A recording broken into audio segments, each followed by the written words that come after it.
Tänases videos ma näitan, kuidas lahendada logaritmvõrrandit olukorras, kus me peame kasutama aluste vahetamist. Ehk siis seda me kasutame harilikult siis, kui meil on mingisugused alused, mis nagu ei lase meil kasutada asendusvõtet näiteks ja me tahame nad teha samasuguseks. Ehk siis näiteks, kui mul on selline võrrand,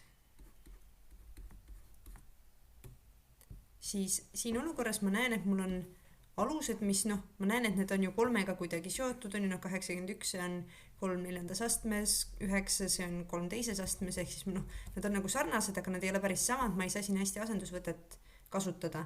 Ehk siis ma kõigepealt kasutan hoopis valemit, millega ma saan vahetada alused. Ehk siis see valem, mida me kasutame, on selline. Ehk siis mis meil siin on? Ehk siis meil on mingi uus alus, mida me tahame. Ja siis meil on vana alus. Ja siis meil on uus. Siis meil on kui ma tahan nüüd selle alust vahetada niimoodi, et oleks 3, siis kõigepealt ülesse poole ma kirjutan uue aluse on ju siia ära. Ja nüüd ma pean vaatama, et minu logaritmitav tuleks siia. Ja siis ma pean vaatama, et murrujoone alla ma kirjutan samamoodi uus alus, ma panen 3. Aga nüüd vana alus on mul uus logaritmitav. Ja sama ma teen siis ka teise näitega või siis järgmisega. Ehk siis mul on 81 on endine alus, aga uus alus on 3, mis meie jaoks siis tähendab seda, et vana logaritmitav jääb samuti logaritmitavaks, aga nüüd ta on see murrujoone peal olevas. Ja vana alus on meil murrujoone all siis uus logaritmitav.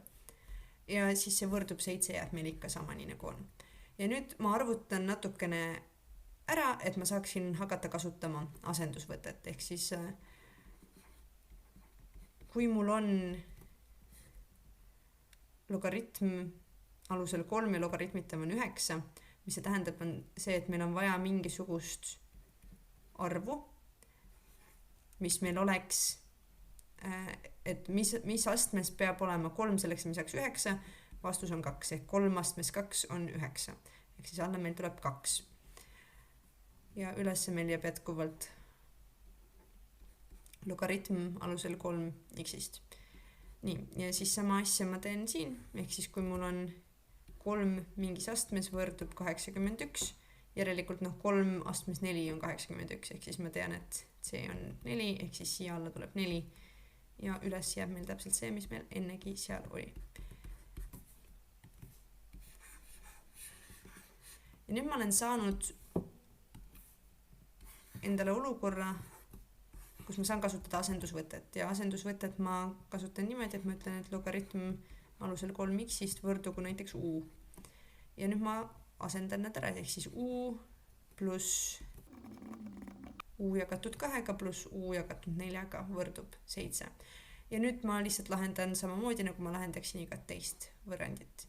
Ehk siis kõigepealt ma näiteks laiendan. Viin kõik ühisele murrujoonele.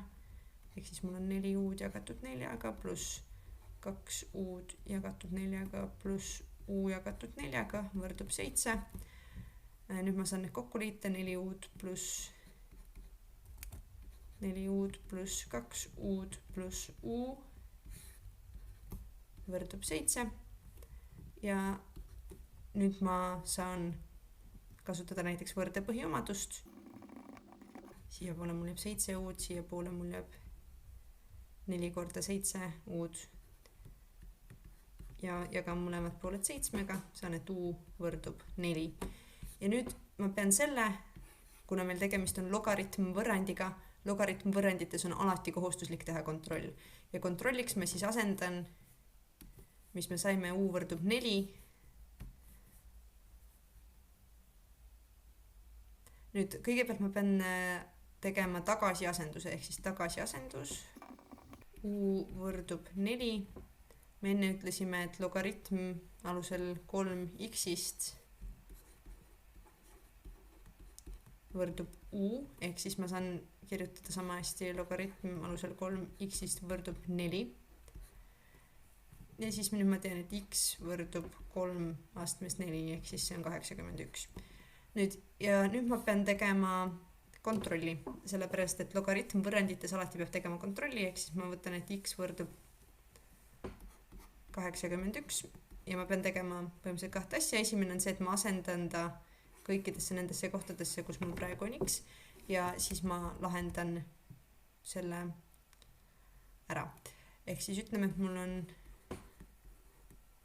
siin on 81, ütleme, et mul on siin 81 ja siis mul on siin 81. Nüüd see on minu vasak pool ja siis ma pean ta ära lahendama. Ehk siis mul on 3 mingis astmes peab olema 81, ilmselgelt see on 4. Siis mul on 9 mingis astmes peab olema 81, see on 2, sest 9 korda 9 on 81, ehk siis see võrdub 2. Ja siis 81 ja 81, 81 mingis astmes peab olema 81, ilmselgelt see aste on 1, sest 81 astmes 1 on 81, ehk siis mis ma saan on siin 4 pluss 2 pluss 1. Ma saan, et see võrdub 7. Ehk siis vasak pool võrdub 7. Vasak pool võrdub 7. Ma näen, et parem pool võrdub ka 7, ehk siis ma saan öelda, et ma tegin kontrolli ära. Kõik klapib, vasak pool võrdub parema poolega. Samuti meil, mida me peame jälgima, on olukorras, kus meil on logaritmid, et alus peab olema suurem 0-st ja alus ei tohi olla võrdne 1-ga ja me teame, et b peab samuti olema suurem 0-st, aga siin meil seda olukorda ei olnud, et meil oleks b või a olnud mingisugune probleemne arv. Ehk siis see on see, kuidas kasutada aluse vahetamist, et lahendada logaritmvõrrandeid. Kanali Patreoni toetajad saavad arvamust avaldada selles osas, mis videoid peaks järgmisena tegema ning samuti saavad näha kõiki minu videoid sellest hetkest, kui nad valmis saavad ning ei pea ootama, et need YouTube'i üles laetakse.